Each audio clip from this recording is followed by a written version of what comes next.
அன்பே சிவம் மனமே குரு என்றுணர்த்திய குருவே போற்றி.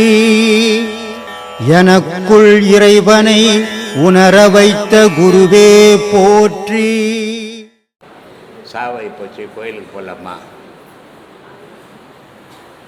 கோயிலுக்கு போகலாமா? பக்காக்க இருக்கிறவங்க சொந்தக்காரங்க கோயிலுக்கு போகக்கூடாது அப்படின்றாங்க. அந்த கோயிலில் இருக்கிற அர்ச்சகரை ஆமை மாதிரி தான் சொல்கிறார் சிவவாய்க்கர்.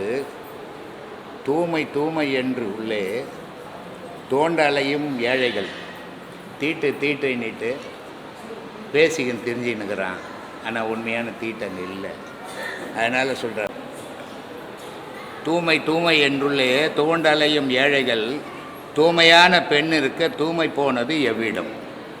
பொண்டாட்டியை வீட்டில் வச்சுக்கின்னு செத்தவனை தீட்டுன்னு எடுத்து போய் பொச்சு போட்டு பொண்டாட்டி தூய்மையான பொண்டாட்டியை வீட்டில் வச்சுன்னு தூய்மை எங்கடா போச்சுன்னு கேட்குறாரு.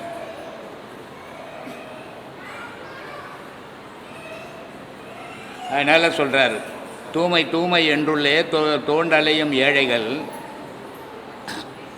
தூய்மையான பெண் இருக்க தூய்மை போனது எவ்விடம். ஆமை போல மூழ்கி வந்து அநேக வேதம் ஓதுறீர். பொண்டாட்டின்ற ஒரு பெண்ணை வீட்டில் வச்சுக்கின்னு அதுக்கிட்ட ஒன்னோட ஒன்று உடல் உறவு பண்ணிட்டு அதை பண்ணிட்டு போய் குளிச்சு போட்டு போய் 1000 வேதங்களை ஓதுறதே தூய்மை தானடா ஓதுது. அந்த ஆமை மாதிரி இருக்கிற பொண்ணுக்குள்ளே மூழ்கி வந்துட்டு அநேக வேதம் ஓதுறிய தூய்மை எங்கே போச்சு?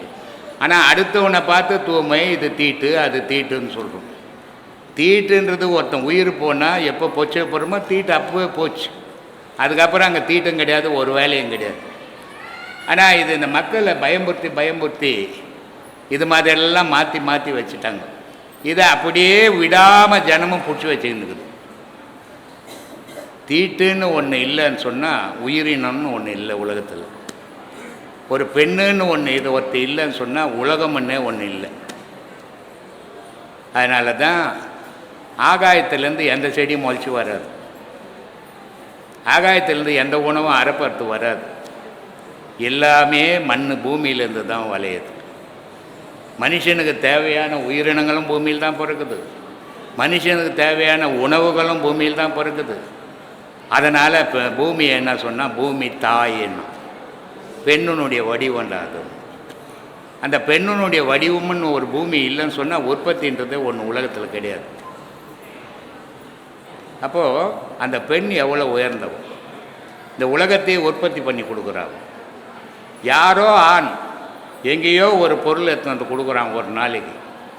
அந்த பொருளை 10 மாதம் பாதுகாத்து 10வது மாதம் அந்த பொண்ணை இந்த பொருளை இந்த உலகத்துக்கு அந்த பெண்ணு கொடுக்குறாங்க. ஆனால் அது முடியுமா?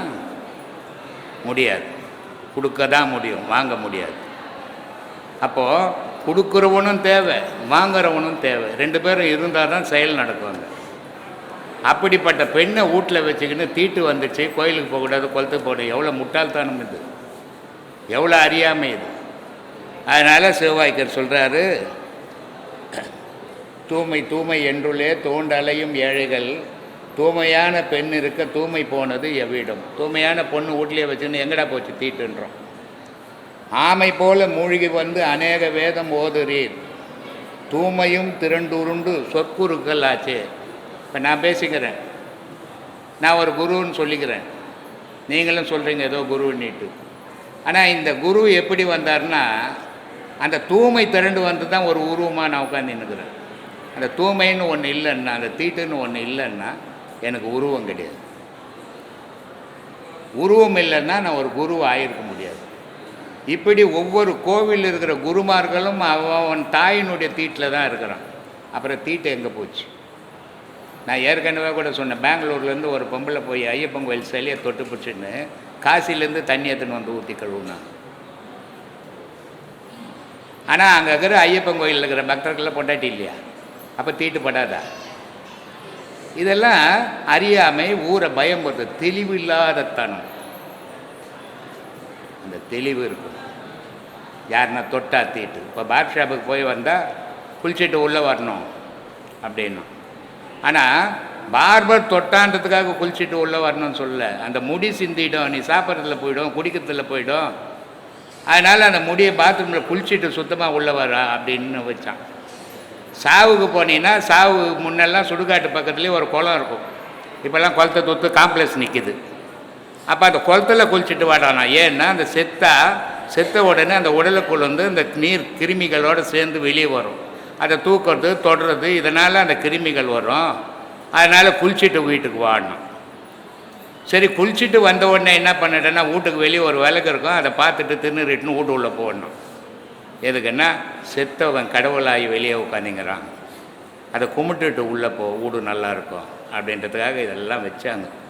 இந்த மூடனுங்கள்லாம் சேர்ந்து அதை முட்டாள்தனமாக்கி திடுக்குன்னு ஆக்கி அந்த பயத்திலேயே வாழறான் மனுஷன்.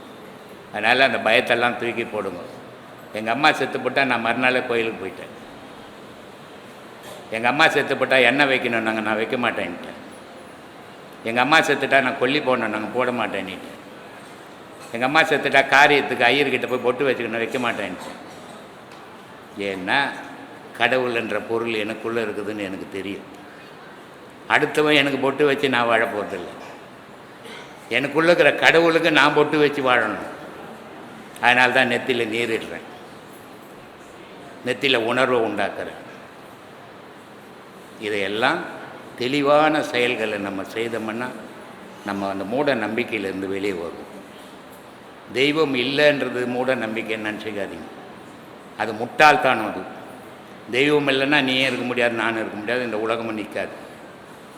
இயற்கை சூரியன் வருது, அதை எதையாவது நிறுத்த முடியுமா? சரி, அது வர்றது இயற்கை என்னுவான். இயற்கை சூரியனே நின்றுட்டா என்ன ஆகும்? ராத்திரியே இல்லாத எல்லா உயிரினமும் செத்து போயிடும். சரி, சூரியன் போய் சந்திரனே வந்துச்சுன்னா என்ன ஆகும்? ஒரு பொருள் கூட உருவாகாது உலகத்தில், இருட்டிலே இருக்கும். அப்போது இந்த இயற்கைன்ற சூரியன், சந்திரன், வெள்ளி, பூமி அத்தனை இறைவனுடைய படைப்பு. அத்தனை கிரகத்தையும் கடந்து நின்று இந்த உலகத்தை வேடிக்கை பார்த்துன்னுக்குறான். அப்படிப்பட்ட இறைவனை அடையணும்னா தன்னை தான் உணரணும். தன்னை உணர்ந்தீங்கன்னா உண்மைகள் உங்களுக்கு விளங்கும். அந்த உண்மைகளால் நீங்கள் தெளிவான வாழ்க்கை வாழ்வீங்க. அந்த தெளிவான வாழ்க்கையை உங்களுக்கு நல்ல பாதைக்கு இட்டுன்னு போவோம். அதை நாடி செய்யுங்க. எல்லாருக்கும் ஆத்மா வணக்கம்மா. ஆத்மா வணக்கம் சாமி. ஆத்மா வணக்கம். நீங்கள் யார்? எங்கேருந்து வரீங்க? நம்ம வந்து கள்ளக்குறிச்சி மாவட்டம். உங்கள் பேர்? சரவணன். சரவணன். இப்போ ஐயா வந்து நான் வீடியோவில் பார்த்ததுலேருந்து எவ்வளோ தெரிஞ்சிட்டான். நான் ஃபஸ்ட்டில் சோசியம் பார்ப்பேன், கோயிலுக்கு எல்லா கோயிலுக்கும் போயிட்டு வந்தோம். ஐயா சொன்னதுலேருந்து எந்த கோயிலும் கிடையாது, சோசியம்னா பார்க்க மாட்டான். நம்ம வேலை உண்டு வீடு உண்டு, இதை மட்டும் இப்போ பார்த்துட்ருக்கான். அதேமாரி ஐயா வந்து நான் வந்து குருவாக நினச்சிக்கிட்டு கடவுளாகவே நினச்சிட்டு ஐயா வந்து ஒரு கட்டோட்டை அடித்து வீட்டில் முன்னாலே வச்சு ஐயாவுக்கு வந்து டெய்லி வந்து லைட்டு போட்டு சீரியல் லைட்டு எரியுது. ஐயா எங்கள் வீட்டிலே அவர் தான் வந்து எந்த போட்டாவும் சாமி போட்டாவும் இல்லை, ஐயா போட்டால் மட்டும்தான் வீட்டுக்கு முன்னாலே வச்சு லைட்டு சீரியல் லைட்டு டெய்லி எரியுது. ஐயா பாருங்க, நான் காமிக்க. ஏன்னா நம்ம சும்மா சொல்லுங்கல்ல, அதுதான் நான் இது. ஆனால் ஐயாவை பார்த்ததுலேருந்து நான் எவ்வளோ தெரிஞ்சுட்டேன். வாழ்க்கை எவ்வளோ நல்லா இருக்கான். எனக்கு 2 பசங்க, எங்கள் வீட்டு அம்மா, எங்கள் பசங்க எல்லாம் இங்கே இருக்காங்க.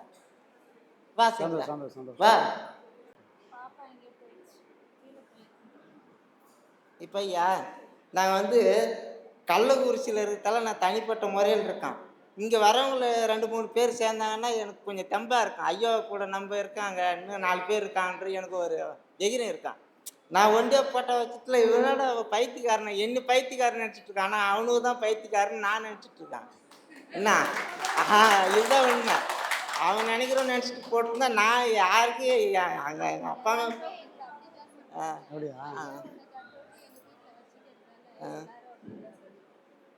அதனால் அவங்க ஏதாவது சொல்லிட்டு போட்டேன். நாம் ஐயா நம்மளுக்கு நல்லது சொல்லியிருக்காரு. ஐயாவை நான் நினச்சிட்ருக்குறேன், இது வரைக்குமே நினச்சிட்டு தான் இருக்கிறேன்.